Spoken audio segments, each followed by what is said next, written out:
right, guys, I got that prediction wrong. Not everyone did, though. Again, I got it right. Is it Sastro on the right streak? I am 3 for 3 the second half. Also, first set of oracles winning. What was this? What did this set of oracles do better than the other ones? I think it was more like, I think it was more what did Evoke do wrong. Right. It's primarying an assault frigate and putting their tracking disruptors on it. Yes, someone needs to make a new Evoke meme. Bring tracking disruptors versus oracles. Put them on vengeance. Yeah. We were looking at kind of the spread of E-War, and it did look a little bit funky. Yeah. Really funky. But to their credit, that was a good piloting on the part of Darkseid as well. Those oracles stayed out of range. Yeah. They kept away from the very fast Minotaur ships. And that's what Tier 3 battlecruisers need to do. Yeah. Also, great work by the Guardian for their team. I think it's Helen Connor. Yeah. Good work, Guardian.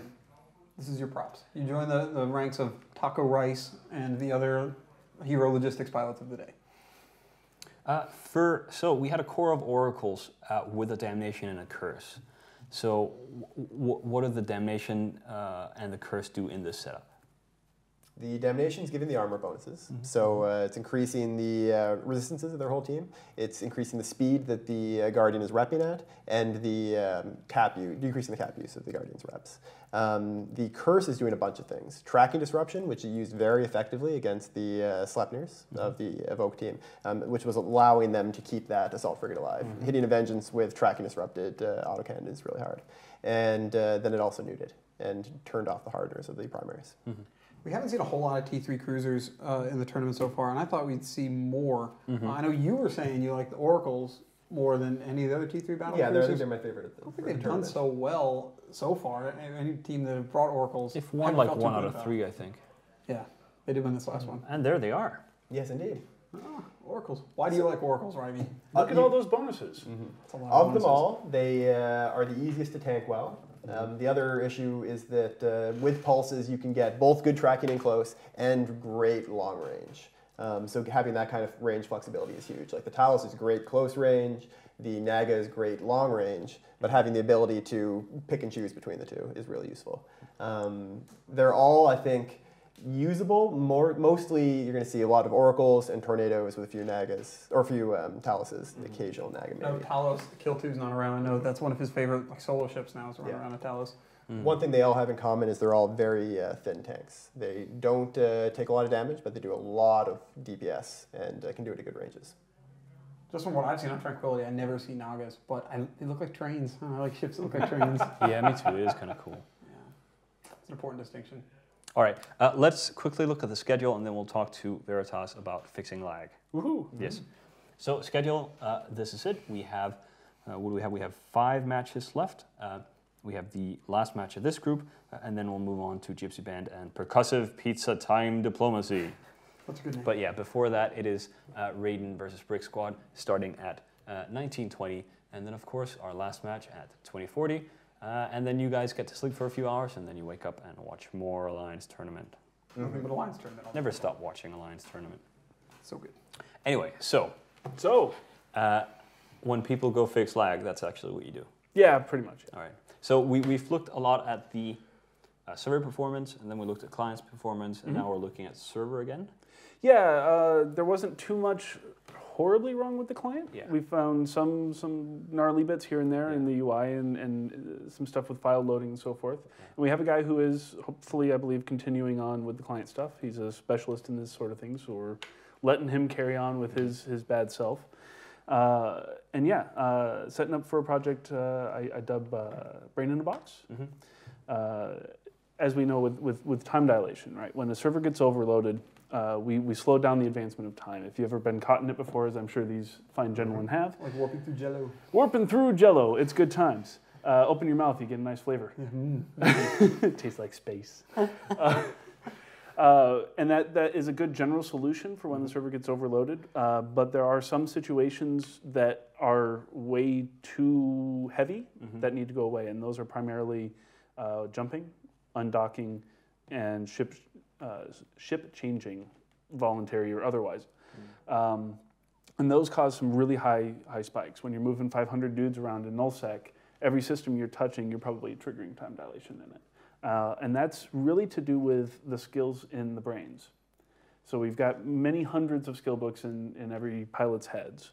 Each one of those has like 4 to 9 different effects on it that all have to come down, all have to come back up whenever one of those transitions happens.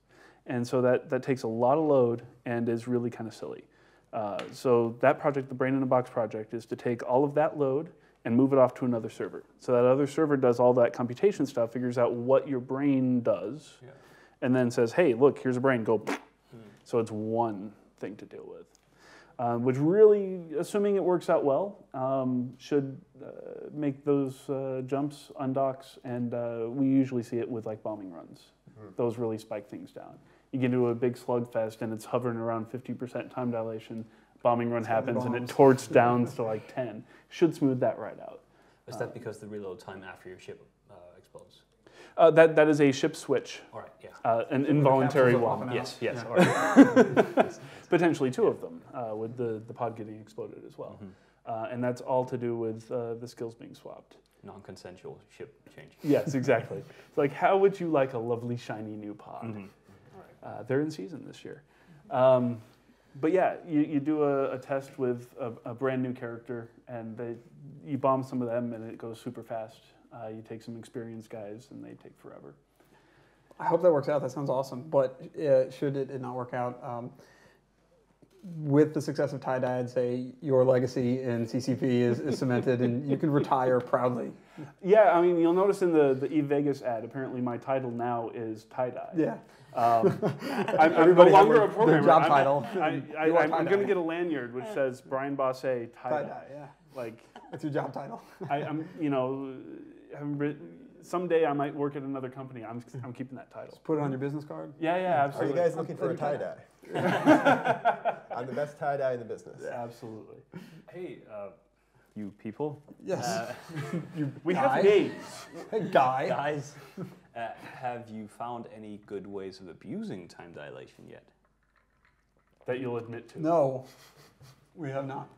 Time dilation can get pretty hilarious when you got a bombing run coming in at you, Oh, and you just sit there when the it's bombs are taking horrible. like 5 It's minutes like, to arrive. You're all bubbled up, and it's all right. So we're gonna die. Start, Anyone got any good jokes? It's like a start planning the reship. Yeah. slow-mo MacGruber. That actually happened once. It was a PL Tier 3 battlecruiser fleet in Venal or somewhere up north. As the bombs were coming in, we actually had everyone start getting jump freighters ready to move the reship back to where our clones were in the south and get all the Titans online to jump back. And so by the time we died, everything was ready to go, hop into new ships and come on right back. I was watching that fight. It was amazing. Oh, wow. It was All right, just good an absolute service. meat grinder. All right, let's just look at the cards for the 2 teams. This is Brick Squad versus Raiden. I was just about to say Raiden only has 13 members, but that's actually corporations. Well, they have barely feel basically the lineup. collapsed. I heard that on Yes. a Someone video. told me that they were gone. Yeah, I'm not sure who that's that a dead was. line. that was me being fed incorrect information by that scoundrel Shrieks. You can't trust trees. You certainly can't. Make sure but, to pass the blame as often as you can. All right, well, let's just get a quick vote on who's going to win. What say you, John Sastro? I gotta decide which of these teams I like least. Yeah, okay, I'm gonna say Raiden. Tough decision, but I'm going with Raiden as well. Massive upset, go Brick. As soon as I found out that Raiden weren't actually disbanded, I started cheering for him again, so Raiden for me as well.